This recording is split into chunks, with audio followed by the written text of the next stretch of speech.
Welcome to Akihabara, otherwise known as Electric Town, the beating techno heart of Tokyo. I wanted to do something a little bit different for this video to represent our experience of Tokyo, and so I decided to do a 360-degree virtual tour of what I consider to be possibly the greatest gaming store on earth. It's called Super Potato. It's in Electric Town.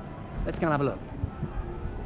So obviously you don't need me to tell you that you can spin around at any point and you can look at whatever you want to look at. I'll be interested to see in the comments what you spot. If you spot some retro games from your youth, or maybe a piece of hardware that you've been looking to find, because that's what Super Potato is all about. Despite this rather anonymous entrance via a kind of subway alleyway and a bunch of stairs, this is a world famous retro gaming cathedral, both a kind of museum but also, most importantly, a store where you can buy the games of your youth. And you kind of step up as you start from the first floor of a 3-inch total, starting with 8-bit, then 16, and then onto arcade machines at the very top. So the first thing I want to show you is a console that I really wanted in the 90s. I never got to own one. It's called Virtual Boy. I don't know this lady.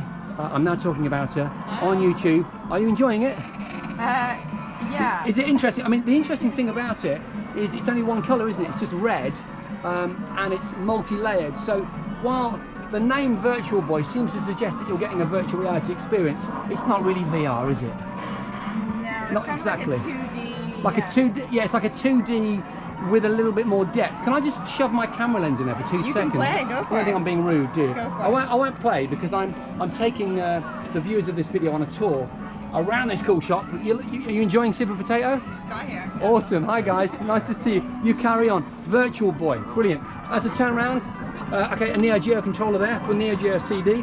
That's probably something that would be relatively hard to get in the UK. Let me know if that's not true. Sega Master System there. Cartridges everywhere. Dreamcast controllers. What have we got down here? I think they're Famicom. Yeah, it's a Famicom box, so you can play the games there. Try them all out. Super Nintendo. What else have we got? That's Family Computer, Famicom. All, I'm not going to say boxed, but all in very good condition, all tested, sealed up, so you know what you're getting. Their cartridges there, I think some of those are for Virtual Boy. Yeah, they are. There you go. There's some of the original Virtual Boy games. And then if we move over to this display, you'll notice that while you can buy 90% of what's in here, these are again Famicom carts, many of which are boxed. Some of them are not for sale. These gold ones, and it's really interesting. So it's as much homage as it is high street store. It's a kind of cathedral to the art of gaming, as much as a place to buy them. Oh, this is interesting. Look, Andro Dunos. Now, I don't know much about this. I know it's a shooter for Neo Geo, but what impressed me is it costs 298,000 yen. All right, so I think that's about £2,000 or $4,000 if you're watching from the US. That's a lot of money, isn't it? There's a nice blue Dreamcast there. Look, and again, the prices of games often, obviously, depend on their availability. If they are very hard to get to, or they've got a kind of mystique about them or a history, then obviously the price is higher. Although I have found that the prices in Super Potato aren't inordinately high. I should walk a bit slower so that you can get a look at some of the games that you might get excited by. I think I just saw, yeah, Double Dragon there, Double Dragon 2, Double Dragon 3. These obviously for the Master System. In fact, that reminds me, over here is a kind of emulator section. That was my son Harrison just ran around the corner there.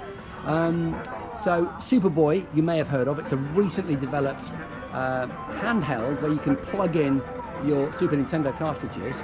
You can also plug in original Super Nintendo controllers, which is nice, which is a lovely feature. You can play them in 16:9 or 4:3. It's a really nice piece of hardware that retails. I'm going to do a quick conversion. That's about £100, £90, I think. Correct me if I'm wrong. So $200, very reasonably priced. My son bought this actually recently. This is the Family Computer Pocket, I think it's called, FC Pocket. Again, Master System, Japanese carts, click into the top, and you can play it. It's not bad. It's kind of Chinese built, not particularly high quality. It's a bit lightweight, but actually for a youngster with a small budget, a really nice little purchase. All right, lots to see. Some Mega Drive carts over here in fantastic condition. Lots of Neo Geo cartridges. I'm doing a quick tour, man. Say hello to YouTube. Good to see you, man. Enjoy. We'll swap details. Let's go up to the next section. It's going to run because I don't want this to last too long. Excuse me, sir. Running past you on the right-hand side. Thank you very much. Okay, so now this is, I think this is PlayStation generation. So this is first-gen PlayStation. Although Neo Geo Pad 2. So there's a bit of a hodgepodge of different hardware and software here. Oh, look at this. Atari 2600 Woody carts packaged in cellophane. Now that is a thing of beauty. Not least the fact that Double Dragon, my favourite game, is there, but also Space Invaders, which I had. So that artwork is very familiar to me. There's a GameCube in the background there. Not exactly sure what game that's playing. I think it's a Japanese title I don't readily recognise. Loads of PlayStation carts. I think as well, excuse me, sir, on your left, thank you very much. There's a very large Game Boy section. Yeah, here we are. All the Game Boy cartridges. And there are Game Boys available here in all different colours, different setups. N64, look, it's very nice. Ah, Atari Jaguar. Hopefully you can see through the glass. There's Atari Jaguar and Jaguar CD, and the controller there boxed. Look at that, isn't that brilliant? Not that I ever owned the Jaguar. That wasn't a console that I can pretend to get too excited about, but an important part of gaming history. Various oddities are also in this shop, kind of limited edition game culture figures and t-shirts. Some very old retro simple cartridges, look. Sorry, consoles. Oh, Game & Watch. You'll know Game & Watch. That's super exciting. I would love to own an original Game & Watch. I think I had 2 or 3 of these in my youth. But I brought you over here for a reason, and it's this. For 198,000 yen, okay, so just over £1,000, you can buy a Vectrex, all right? It's boxed, and it looks beautiful. There's a mark on the lens there, excuse me. There we go. I'll make this look as nice as possible. It's boxed with all of its beautiful neon 80s artwork glory. I mean, that is so beautiful. Just the box itself is absolutely delicious. And the idea that that could be a mint Vectrex excites me more than maybe it should. Just going to clean this lens as we walk up to the next floor.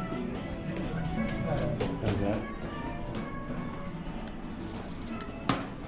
Okay, so this is the final floor, and over here, this is where they keep the arcade machines. So nothing particularly interesting in terms of arcade hardware, but lots of old school games on generic units. Street Fighter 2 being played by my 10-year-old Jackson. And which one's this? Metal Slug, Harrison. Good taste, dude. And then over here, past some nice tabletops and other sort of generic units playing games.